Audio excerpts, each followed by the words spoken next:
Hello, my name is Victor Akan, and I would like to welcome you to my first ever video podcast for the Breath of Hope channel. Started this thing for the past couple of months, say 8 months now, and for some of you, you were just complaining that it's just voice I'm hearing. Who's the fine face or the mysterious face behind this fine voice? And I'm here to show you that that's me. I hope I'm fine enough for some of you people who are watching this. That's by the way. So we try to put a couple of nice stuff, ambience and all, just so you could have the best experience, watching this video podcast, right? So let's get started into it.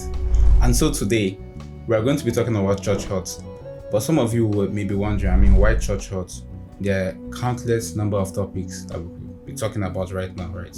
When you think back, as far back as say the 90s, early 2000s, please, Gen Zs, I'm not talking to you, right?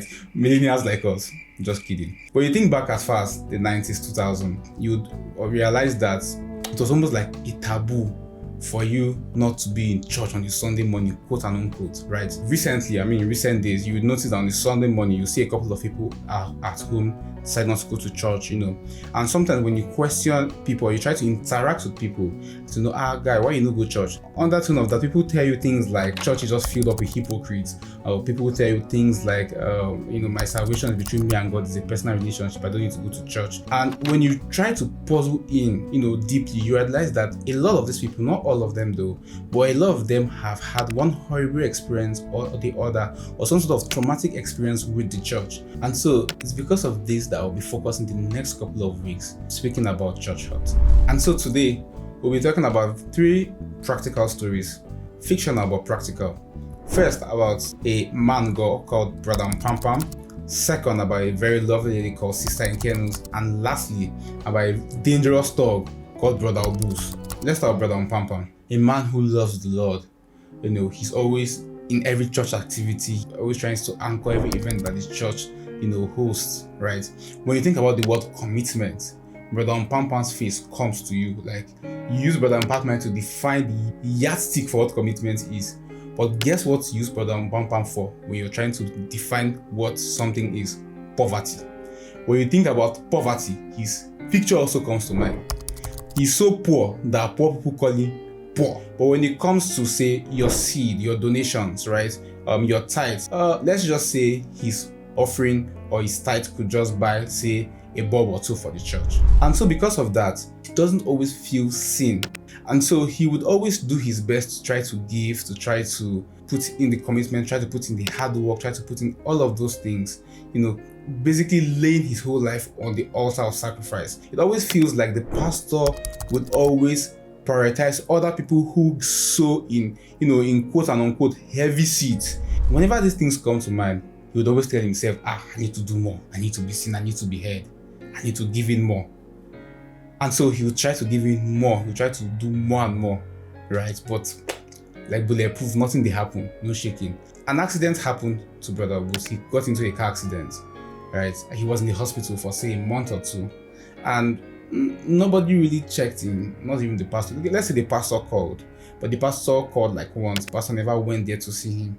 And this was somebody who gave his whole life to the church, right? But yet, when a time of distress came, nobody really showed him that love. Nobody showed him 2% of the love or care that he gave into the church. And so, when Brother Ampang is released from the hospital, right? Let's say he's fine. He's released from the hospital. He then realizes that, these people don't really send me like that, and there is really nothing I can do to make them care about me. So let me just go my separate way. Let me just do what I want to do with my life, because staying around them has brought more harm to me than good. Second example, Sister Nkenus. Sister Nkenus is, some would say, a very beautiful woman, very beautiful lady. But her past experience is the direct opposite of her facial looks. Very ugly experiences. She was born, of course, like every other human being is born, but she was born to an abusive dad who took advantage of her and raped her severally, when she was much younger. She would always think to herself that if my father saw me as a sex object, then I have to be a sex object. And she would also offer her body on an altar of sacrifice to other young men because she didn't think she was worth much anyway. And so a friend of hers who was a believer, invited her to church. For the first time in her life, as some would say, experienced what you call the presence of God. Amazing worship session, prayer filling sessions and things like that. And she felt, what some would call the love of God at that very instant. She breaks down, she starts crying, and she feels like maybe there is something more to me. Maybe there is more to me than being a sex object. And she says, okay, you know what, maybe I want to try this Christianity thing. Maybe I want to take my relationship with God a little bit more serious. And so what does she do? She meets the pastor of the church after the service, tells the man that, she wants to have a relationship with God. And so the pastor says, okay, you know what, I can disciple you, I can grow in the word, I can show you how much God loves you, by doctrine. And so in a couple of months, he starts to teach her these things, and she's actually growing, she's actually appreciating God's love for her, and things like that. And so guess what? One day the pastor calls her to his office, and I'm guessing where this is going. And when she gets in, the pastor locks his door and forcefully has his way with her. A lot of things are running through her mind at this very moment, a lot of emotions, she's confused, a lot of things. And the one thing that stands out above every other emotion is this. I have just two people I call dad in life. I have, the physical dad, I have the spiritual dad. The physical dad saw me as nothing more than a sex object, something to be taken advantage of. The spiritual dad thought the same way about me. Doesn't that say a lot about me? Is there really more to me? Right? And so she has this persistent thoughts going through her mind. And she's like, you know what, maybe this is all I am. Right? Maybe I would never amount to anything more than, a sex object. Every level of growth that she has built over the last couple of, say, months, everything just comes crashing down like a hurricane. Finally, we have Brother Obus. Back then, people were terrified of him. And he has a weak point. He loves women. And so he sees this very beautiful young lady and he says, I want you. I will do anything for you. I can even kill my mother for you. Just tell me what you want. And then the girl says, just come to my church service. Just one program, an evening program. And so Brother Obus says, okay, sure, now I go come. But after that, will be my own. The girl says, sure, deal. And so he comes for the evening service. Again, he experiences something different in life. Back in the world, people are always scared of him. People are always intimidated by him. And why he loves this, it kind of, secludes him. It kind of makes him feel like he's a bad person. It kind of makes him feel like he's someone that is not worthy of redemption. And for a split second in church, he feels like maybe there is a redemption or there is a redemptive sacrifice for him. And, again, after, the service, he meets the pastor, tells the pastor, I would like make you explain more about this gospel thing to me. And the pastor, breaks down the gospel and tells him how, of course, his sins are forgiven and things like that. But of course, when the pastor, also hears about his past, the pastor is terrified, right? And not just the pastor. When he gets, more involved in service and everything, and he's trying to, renew his mind, he's trying to get better. Of course, you make mistakes here and there. The problem with that is that everyone in the church now knows his story, from one means or another. They now know his story. And so everyone now judges him by his past life. Of course, the thug Obus, how he terrified people. People have heard of his story and people have decided to, judge him by that. And so he tries and tries and tries to be part of this, church family, but then again, keeps getting isolated and keeps feeling segregated. And so he's like, what's the point? When I was in the world, people didn't like me. At least I inspired fear.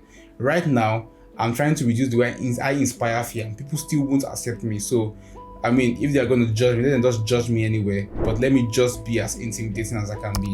And so he leaves the church. Off the backdrop of these three stories I just explained to you, nice stories, some nice jokes, subtle jokes here and there. But there's something I hope you didn't miss.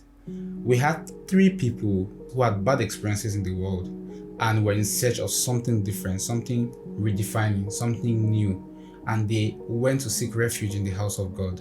For Brother Ampang, he was so poor that no one in the world really saw him as anything, and so he thought maybe people within the four walls of the church would, see me as something, and he says, okay, let me try and put in the work, let me try and put in the effort, so they would actually see me as something. But of course, the experience of you are nothing that he faced in the world, he experienced that same thing within the four walls of the church, just because he didn't have any money.